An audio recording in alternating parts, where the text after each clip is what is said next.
അവിടെ കലഹം നടക്കുന്നത് എന്തുകൊണ്ടാണ്? പ്രജകൾ തമ്മിൽ കലഹിക്കുകയാണ്. ഈ സമയത്ത് നിങ്ങൾ അങ്ങോട്ട് പോകുന്ന ഉചിതമായിരിക്കില്ല രാജകുമാരി. ഈ രാജ്യത്തിലെ സകല പ്രജകളും നമ്മുടെ പിതാവിന്റെ സന്താനങ്ങളെ പോലെയാണ്. അവർക്ക് എന്തെങ്കിലും സംഭവിച്ചാൽ അവരെ സഹായിക്കേണ്ടത് നമ്മുടെ കടമയാണ്.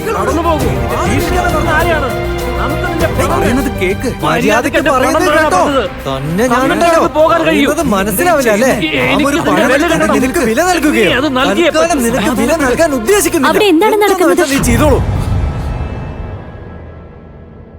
രൂപവതി രൂപവതി രൂപവതി രൂപവതി രൂപവതി. ഇതാ ജലദേവതയാണല്ലോ. രൂപവതി രൂപവതി രൂപവതി രൂപവതി രൂപവതി രൂപവതി. എന്താ ഇവിടെ? എന്താണ് കാര്യം? ഇവിടെ എന്താണ് സംഭവിച്ചുകൊണ്ടിരിക്കുന്നത്? രാജകുമാരി രൂപവതി, ഭയപ്പെടേണ്ട കാര്യമില്ല. എന്താണ് സംഭവിച്ചത്? രാജകുമാരി, ഈ രണ്ട് വ്യക്തികളും മോഷ്ടാക്കളാണ്. ഇവർ ഈ പീടികയിൽ നിന്നും പഴത്തിന് വില നൽകാതെ പോവുകയായിരുന്നു. ഇപ്പോൾ അവിടെ നിന്ന് പറഞ്ഞാലും രാജകുമാരി.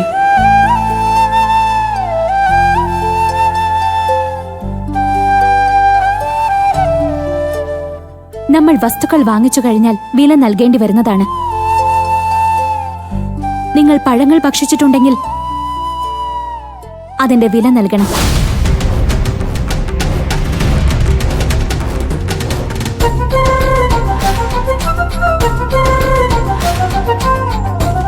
നാം പറയുന്നത് കേൾക്കൂ സഹോദര. ഇവിടെ ഇപ്പോൾ ധാരാളം ആൾക്കാർ നോക്കി നിൽക്കുകയാണ്. അതുപോലെ രാജകുമാരിയും എത്തിയിട്ടുണ്ട്. അതുകൊണ്ട് നമ്മള് ഈ പഴങ്ങൾക്ക് വില നൽകിയേ പറ്റൂ. നീ ആ കുമാരദേവന്റെ ഹാരം ഇവർക്ക് നൽകൂ.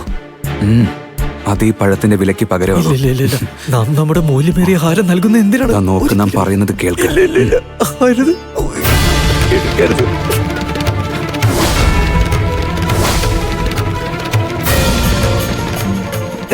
ഇങ്ങ് തരൂ.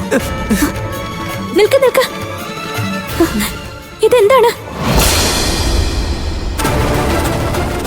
ഈ ഹാരം ഇത് നമ്മുടെ കുമാരദേവന്റേതാണല്ലോ. നിന്റെ പക്കൽ എങ്ങനെ കിട്ടി? ഈ ഹാരവും മോഷ്ടിച്ചതാണല്ലേ? കാഴ്ചയിൽ ഒരു മോഷ്ടാവാണെന്ന് പറയില്ല, കൊള്ളക്കാരനെ പോലെ തോന്നുന്നു.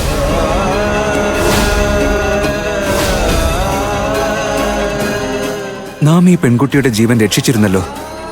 എന്നിട്ട് ആ പെൺകുട്ടി എല്ലാവരുടെയും മുന്നിൽ വെച്ച് നമ്മെ കൊള്ളക്കാരനെന്ന് വിളിക്കുന്നു.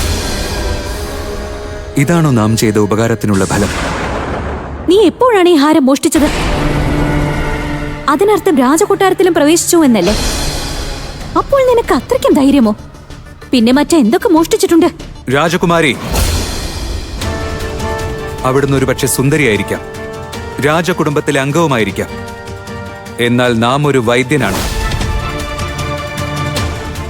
നാം വൈദ്യരാജന്റെ മകനാണ്. അതുപോലെ ഇത് നമ്മുടെ സുഹൃത്ത് അഭിരാജാണ്.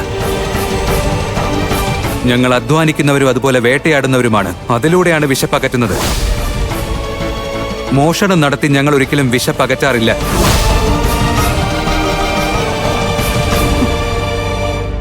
അയൽ രാജ്യത്തിലുള്ളവർ പോലും ഇതുവരെ നമ്മോട് ഇപ്രകാരം സംസാരിച്ചിട്ടില്ല. എന്നാൽ ഇവൻ എങ്ങനെ സംസാരിക്കുന്നു? ഈ യുവാവ് ആരാണ്? നിനക്ക് ഇത്രയും ധിക്കാരമോ? നീ രാജകുമാരിയോട് ഇപ്രകാരമാണോ പെരുമാറുന്നത്? ഇവനെ ബന്ധിയാക്കൂ. ഇവനെ ബന്ധിയാക്കൂ. എന്താണ് നോക്കി നിൽക്കുന്നത്? രാജകുമാരി, അത് കണ്ടോ? അത് അവിടെ നോക്ക്, അവിടെ നോക്ക്. രൂപവതി, രൂപവതി.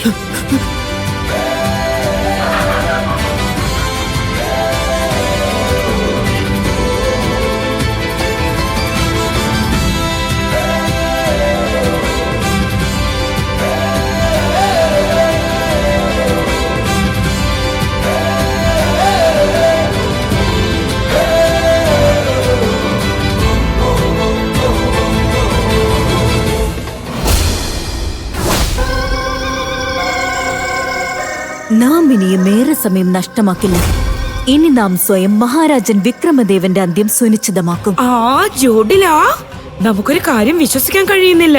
ഒരു സാധാരണ വൈദ്യന്, അതും വെറും സാധാരണ വൈദ്യന് ഇത്രയും ശക്തികൾ എവിടെ നിന്നാണ് ലഭിച്ചത്? അവൻ ഇന്ന് വിഷകേതുവിനെയാണ് തോൽപ്പിച്ചിരിക്കുന്നത്.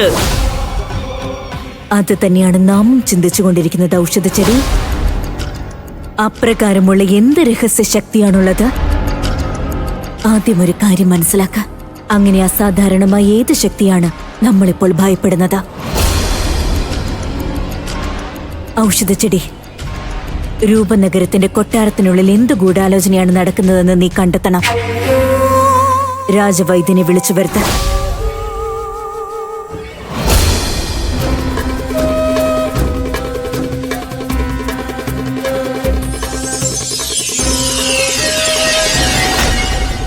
രാക്ഷസറാണി ജോഡില വിജയിക്കട്ടെ. പറയൂ രാജവൈദ്യൻ, കൊട്ടാരത്തിനുള്ളിൽ എന്താണ് നടക്കുന്നത്? വിക്രമദേവൻ രാജകുമാരിയുടെ സ്വയംവരത്തിനുള്ള ഒരുക്കങ്ങൾ നടത്തുകയാണ്. അതിനുശേഷം കുമാരദേവനെ രൂപനഗരത്തിന്റെ സിംഹാസനത്തിൽ ഇരുത്തുന്നതാണ്. ഇപ്പോൾ സ്വയംവരത്തിന്റെയും പട്ടാഭിഷേകത്തിന്റെയും സമയമാണ്. ആക്രമണം നടത്താൻ ഏറ്റവും ഉചിതം. മറ്റെന്താണ് വാർത്ത? അതേ മഹാറാണി, മറ്റൊരു സൂചന കൂടിയുണ്ട്. പറഞ്ഞോളൂ. ഇന്ന് പുലർച്ചെ ആ വൈദ്യപുത്രനും രാജകുമാരിയും തമ്മിൽ ഘോരമായ വാഗ്വാദം നടന്നിരിക്കുന്നു. അതുകൊണ്ട് തന്നെ രാജകുമാരിയും ആ വൈദ്യപുത്രനും തമ്മിൽ ശത്രുത ആരംഭിച്ചിരിക്കുകയാണ്.